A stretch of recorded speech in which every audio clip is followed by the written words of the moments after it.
Coming up on this episode of Coffee Literature Review, we talk about the valorization of coffee products that are not the bean. Listen to the sound of the Maxwell House coffee pot at work.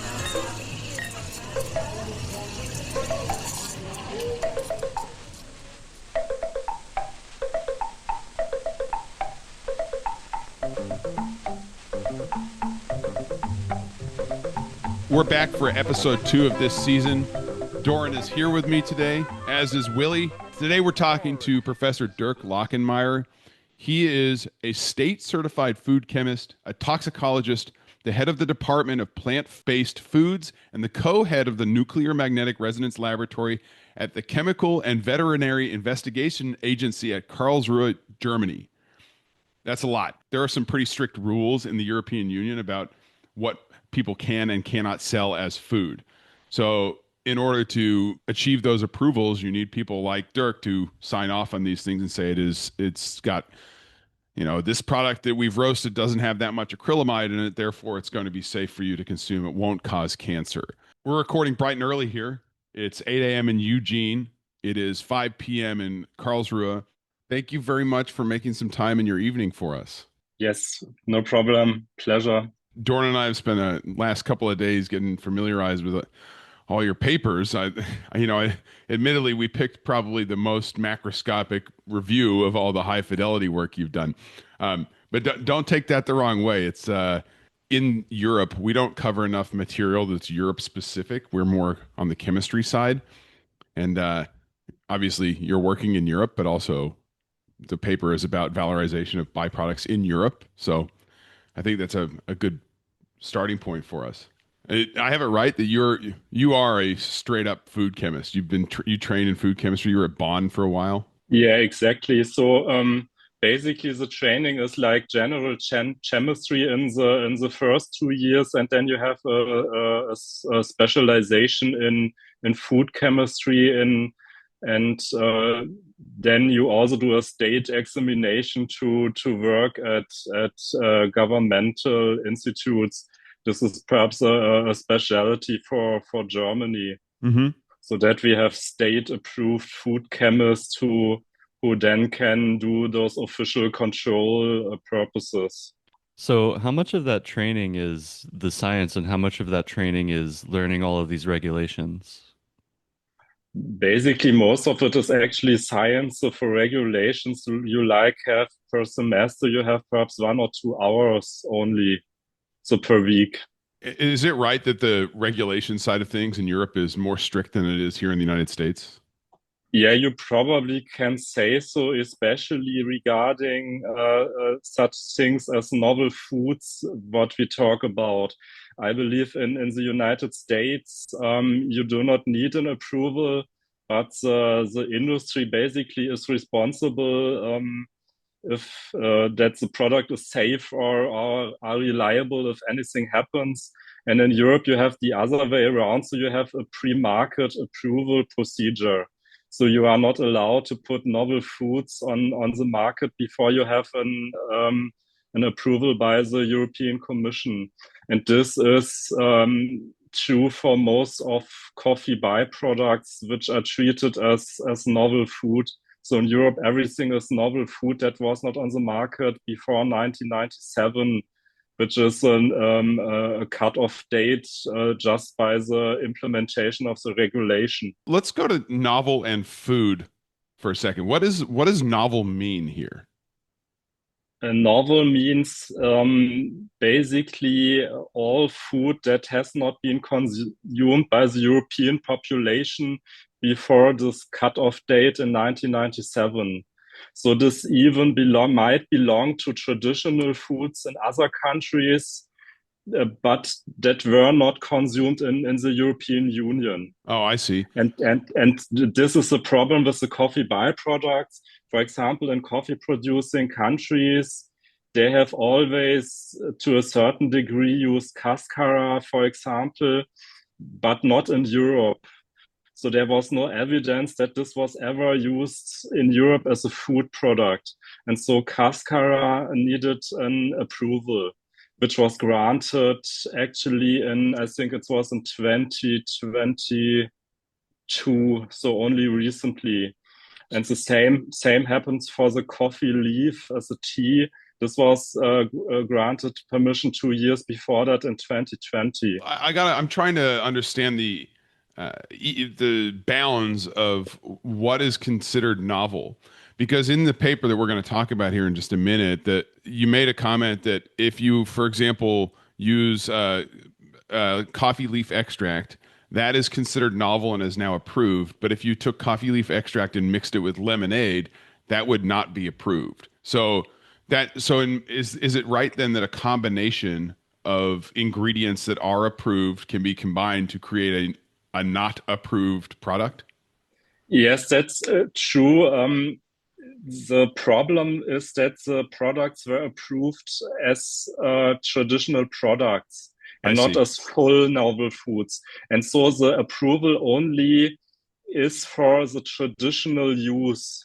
And the traditional use is only as a beverage Uh-huh. of cascara and coffee leaf. I see. And so they were only approved as infusions or as beverage or beverage ingredients. Yeah. Actually, what we wrote for the coffee leaves in the paper you cited, it's not true anymore because there was an extension of the approval granted for a wider use in all kinds of alcohol-free beverages. Okay. So initially only the infusion of the leaf itself was approved, but now you can also put it as an ingredient in lemonade or other alcohol-free beverages. So this is a possibility for industry to extend the approval, but you need to initiate the process with the European Commission to get the approval for other food categories. So before we get too into the particulars of this paper, I kind of just want your opinion on this process. Just personally speaking, do you think that this level of scrutiny is appropriate or justified, or do you think the process is too cumbersome or too slow, or do you think that this is in the best interest of the public and this is how it should be done? Yes and no. So basically, I agree with the intention of this policy in Europe, that you want to protect the consumer from novel products like synthetic compounds or such things that have really a safety profile that's not known.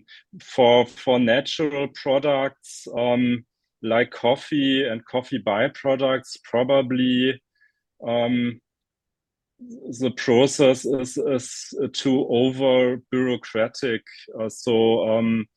Why should, if you have an infusion of coffee leaf, why is it a larger risk if you mix this infusion with lemonade or lemon juice? So, but I think currently we have this law and must live with it. But there are certainly always the original law was from 97. It was reformed in 2018. So probably in 10 to 20 years, they will do another revision of this novel food regulation. And so hopefully this then might be better aligned to the risk profiles or make general approvals for all food categories. I think that the Commission now themselves might see, because of these many hundreds of requests for approval, that this also from a quantitative side is difficult to handle, and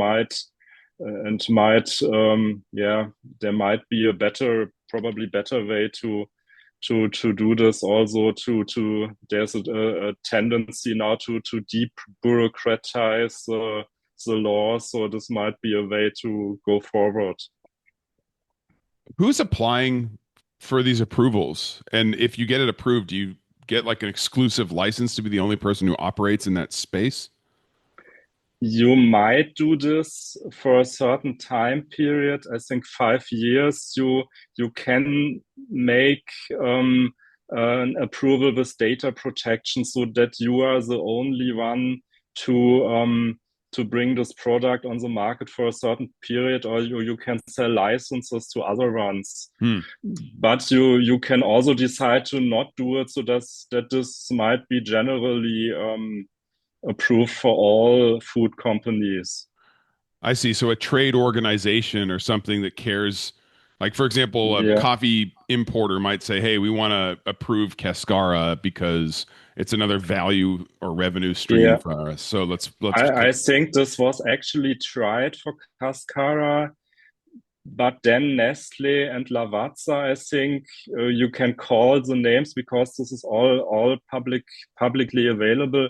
They made the approval procedure for this traditional food, and this is then without protection. Yeah. Okay. But only if you choose this very strict approach for real novel food, then this might be with data protection.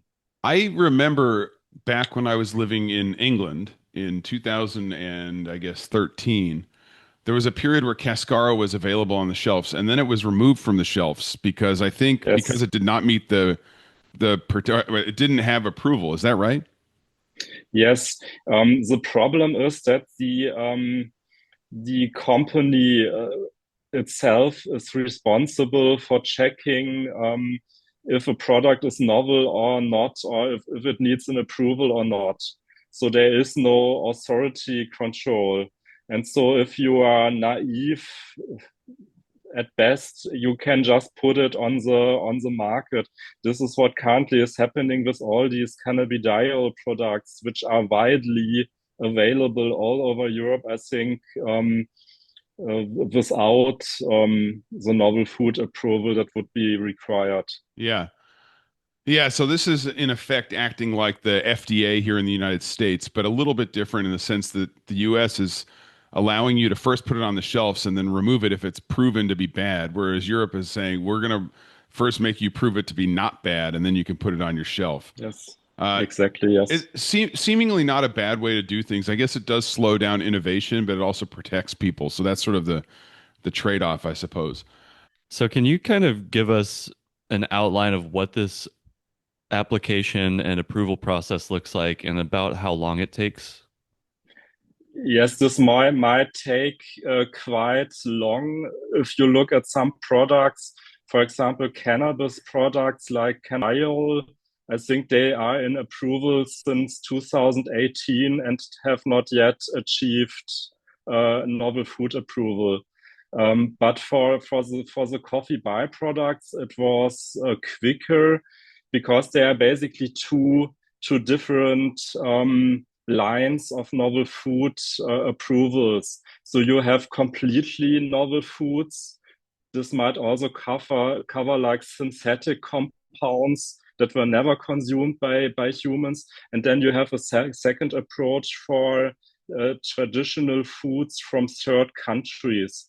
So if there's evidence for safe consumption in a certain period outside of Europe, this is also seen as some form of evidence that the product might be also safe for Europeans. And so there's a not so complicated way for the approval of those foods from third countries. And this was the way actually industry chose for the cascara and the coffee leaf. They were approved as novel foods that were already on the market in third countries. The paper I emailed you about is a proceedings paper. So I guess you must have presented this paper at a conference sometime pretty recently. It was published in the MDPI journal Biology and Life Sciences Forum. And the paper is titled An Update on Sustainable Valorization of Coffee Byproducts as Novel Foods Within the European Union. It's an update because the original review that you published was, when was that? 2020, published in another journal, I believe, Foods. And so this update, we've picked the shorter paper of the two to have a brief discussion about, I suppose. But for context, this paper exists in an array of papers. You've been working in the space of alcohol, cannabis, coffee. Am I missing something? Is there another area of expertise? Probably we are also very heavily in food authentication using nuclear magnetic resonance Yeah. spectroscopy. Yes, but basically now I'm focusing on, or I'm trying to focusing on coffee more or less, and become distracted a bit by cannabis, because we have this decriminalization in Germany since last year. So we move a little bit forward, like some states in the United States are doing, Yeah. and we are supposed to also become the cannabis control authority besides coffee and all other foods. Uh-huh. Well, we live in Eugene, Oregon, where marijuana products have been legal for a very, very long time. We've recently legalized psilocybin, or magic mushrooms. I don't know if they're leading the charge here, but they are definitely removing laws. Oregon is one of them. I'm very familiar with the problem. A lot of work here has also been dedicated to understanding all sorts of stuff associated with cannabis use. Like, what are the compounds you're ingesting? When you smoke it, do you have a different experience than when you eat it? And all these other, very obvious questions that need to be asked now that it's legal to actually Yeah. consume it. You did some work in alcohol as well, right? High proof and low proof alcohol, and Yes. it's how much of that work is human health related, and how much of it is quality control, ensuring that there's non-counterfeits and that sort of thing.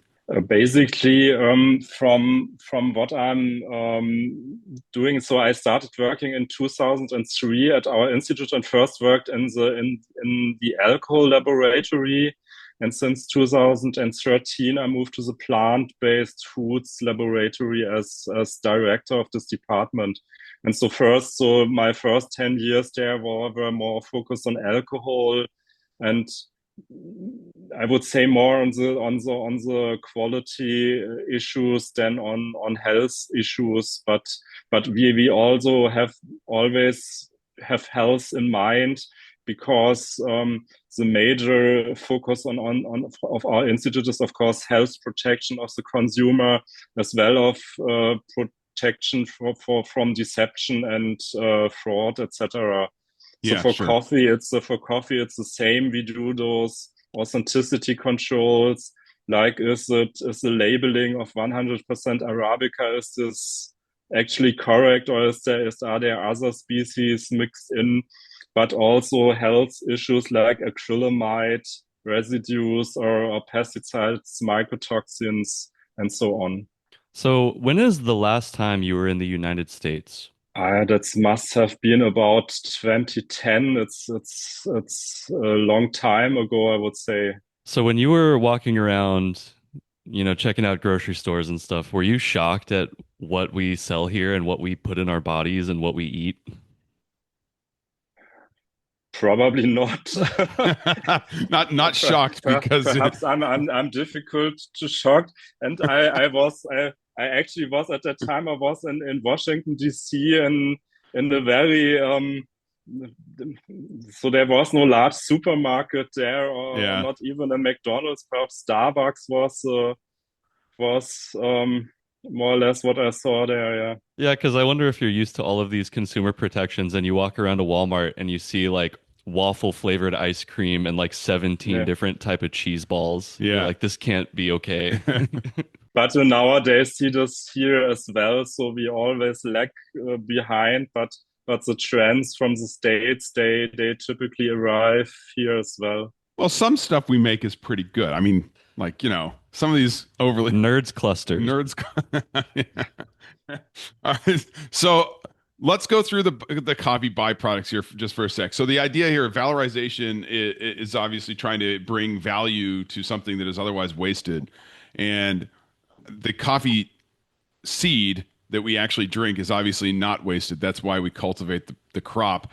But in the process, there's a lot of other pieces of the plant that get either thrown away or improperly used as fertilizers, or whatever happens here. So the things that we're talking about today are, what do you do with excess coffee flowers, leaves, the coffee husks, so cascara type material, any unroasted green beans that may be excluded for whatever reason, silver skin that comes off during the roasting process and maybe in processing a little bit, and to a lesser extent, coffee grounds, spent coffee grounds, because I think those are viewed as a derivative of unspent coffee grounds.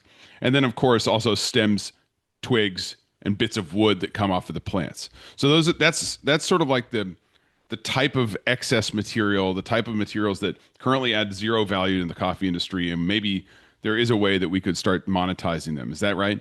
Exactly. This was perhaps our starting point at around 2020 when those products appeared on the market here, and there was a large confusion also for us as regulators, what is approved and what is not approved. And this was basically the intention of our review to bring some sense into all those products and what can be done on the market, which are approved as food already and which might need an approval. And of course, we want to increase sustainability, of course, worldwide, and it's of course also a shame that food quality products might be wasted either in the production countries, but in our countries at the roasteries as well. If you for example talk about silver skin, this is what we have here, which is a quite high value material, high in protein, fiber, which is actually what we lack in our diets, but this is still wasted, as well as the coffee grounds, the spent coffee grounds, of course. But I thought that the silver skin's fundamental problem was that if there was ochratoxin A, it was found in the highest concentrations in the silver skin. Yes, but this might be so, but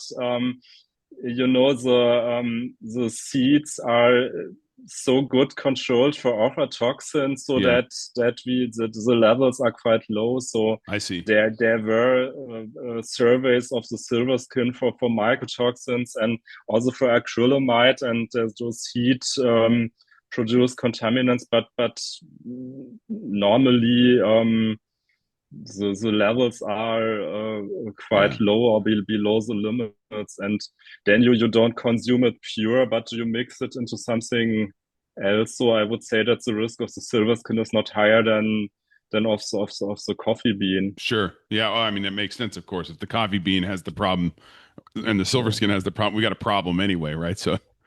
And then you have the heat. It's outside, and the heat influence is highest there, so that the mycotoxins are also broken down to a certain degree. Mm-hmm. We have a coffee plant here in the lab that I've been working on growing for like 7 years, and for the first time ever, it created one flower. So I'm very proud of this. It's gone. Yeah. So we might even get one cherry. We'll see. But I'd never been to Coffee Origin before, so I never smelled the coffee flower. In this paper, you make a comment that originally the coffee plant was misnamed as remind me, it was called Jasminium arabicum. Yes. And jasminium, as the name infers, is that coffee flowers smell pretty strongly and reminiscent of jasmine. And I smelled this in my in the lab here, and I was really shocked. It's like one of the most pleasant and delicate smells I'd smelt in some time. And I can very, very much imagine making a tea, for example, out of that, or as you mentioned in this paper, using it in perfume. Is the main use in your mind for a coffee flower going to be in a flavoring or a tea or something like that, or is it more like in the perfume industry? Yes, for pure consumption, it's perhaps too strong. But for flavoring something else, like what you do, for example, with jasmine tea, it might be perfect because it has a very, very nice, delicate flavor. Yeah. We did a study where we investigated about, I think, 15 to 20 different coffee flower varieties. And it was quite interesting, but also overwhelming, because we made a typical tasting protocol and we knew nothing about coffee flour. How do you taste coffee flour? Yeah. And we just prepared it as normal, like what you do with coffee or tea, and it was much too strong. Yeah. So yeah, but there were some patents on perfume or cosmetic use in the past, I think, and this is an interesting yeah, Yeah.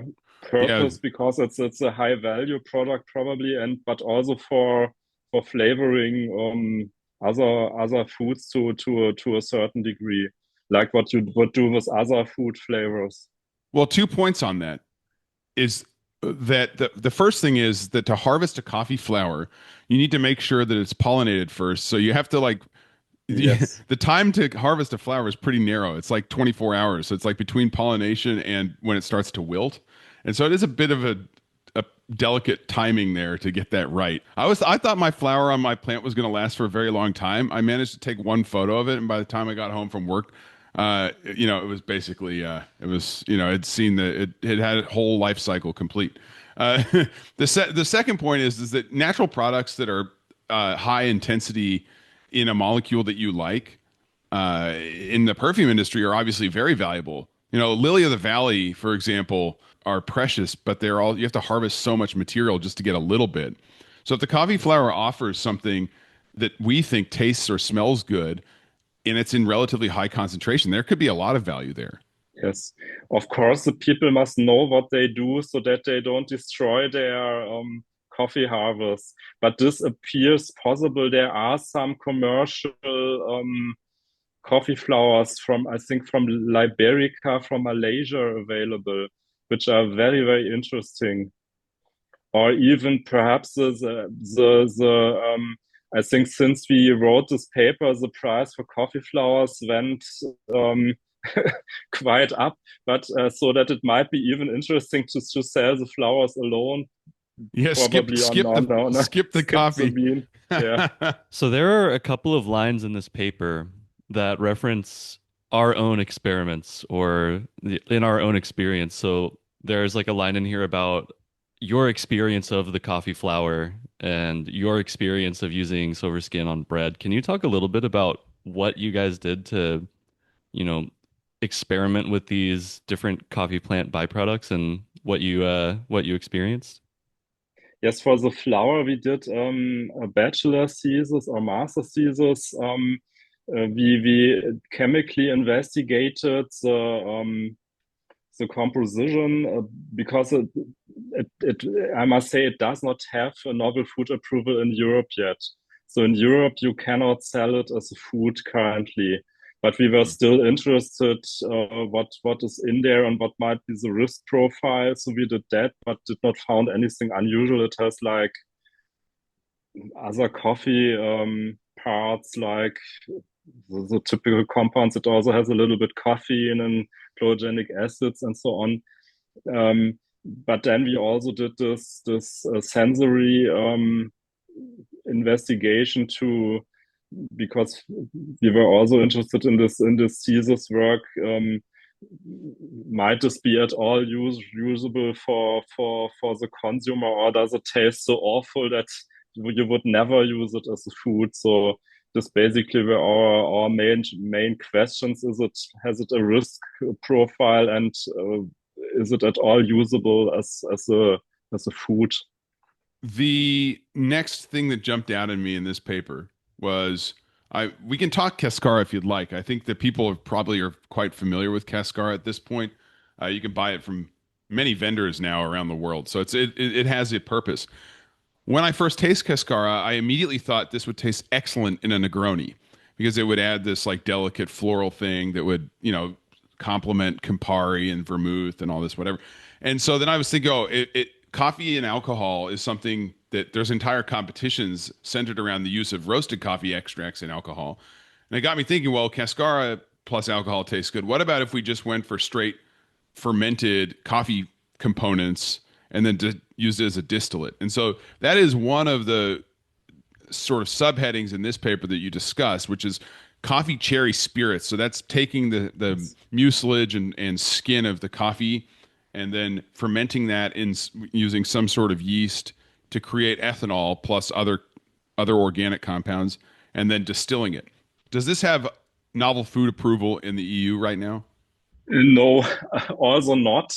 The novel food approval in the EU is only for non-alcoholic I see. beverage users.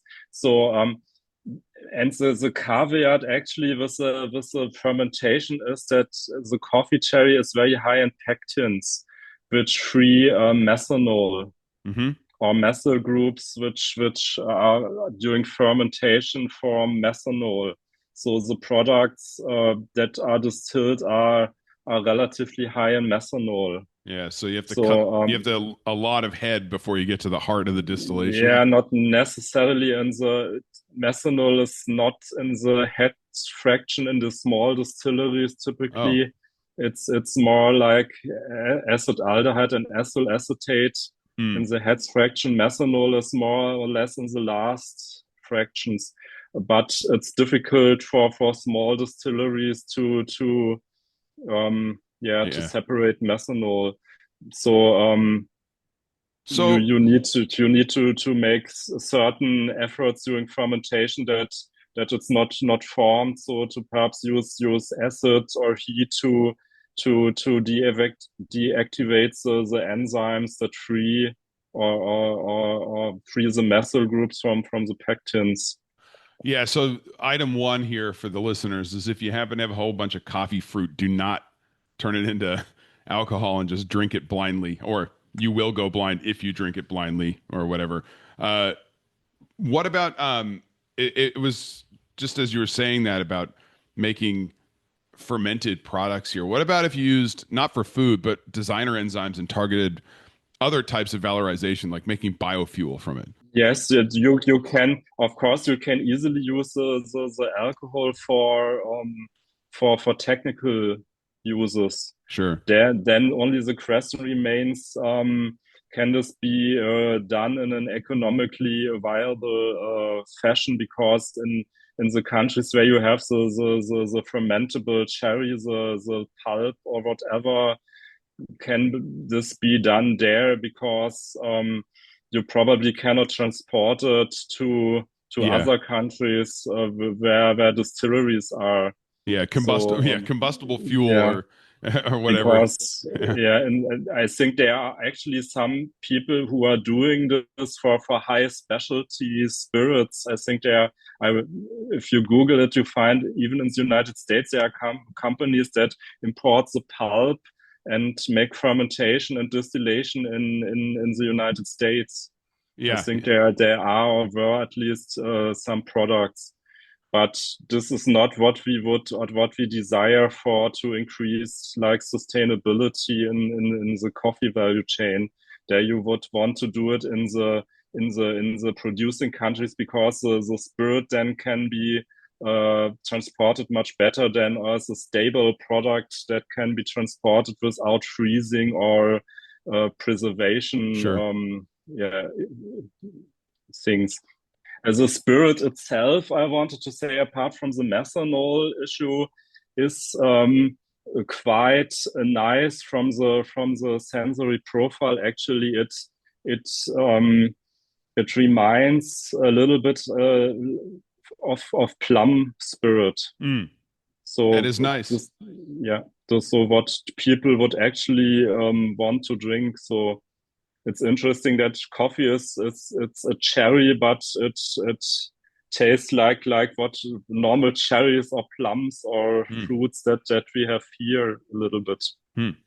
So when we talk about encouraging sustainability, there's obviously a moral component where we want to be good stewards of the environment and do right by the planet and, have good practices. But I think at the end of the day, it all comes down to economics and financial motivations. So, what do you think are the biggest sustainability challenges in coffee production? And what do you think is the best way to fix it? Do you think the best way is to make more of the plant economically valuable, or do you think there are other bigger factors that we need to think about first? Probably this is one factor, perhaps a tiny factor, if you look at the problems of coffee production due to climate change. But still, it can be done, and it is done it can be done by those smallholder producers very easily if they want to. Especially the leaves, I think, are much underappreciated. You also can make nice mixed beverages of the leaves with alcohol. So yes, this you prune your coffee trees in any case, and then you can decide, do you put it away on the compost, or you can make a food product out of it. And the same is true for the cascara or the cherry. You can just put it in the environment and pollute the water, or you can decide, you can dry it and sell it as a food product as well. Monetizing it to make cascara, great, but Yeah, but if the whole European Union is not approving the use of these as food products, then oh, well, that's a problem. yeah. Yeah. Oh well, Dirk. You brought me to last item I wanted to talk about was coffee leaves. So I've never pruned my coffee plant here, so maybe that's the reason it's only produced me one flower in 7 years. Maybe I need to learn how to do agriculture. But coffee leaves obviously are like many leaves, like you can make some tea reminiscent thing like a tea out of it, right? Mm-hmm. There's a comment in here that coffee leaves are also historically used for smoking. They're similar to tobacco leaves. A side note is that I've received tenure in the last like 3 years, and Doran has told me that since I've been tenured, I should like reinvent myself. And he thinks that I need to go into so-called dark academia mode, where I start wearing like tweed and smoking a pipe in my office and stuff. And so now I'm thinking maybe I just need to smoke exclusively like hand-rolled coffee leaf cigars that I've made myself. That'd be interesting. But so people aren't smoking coffee leaves, at least not regulated in the EU.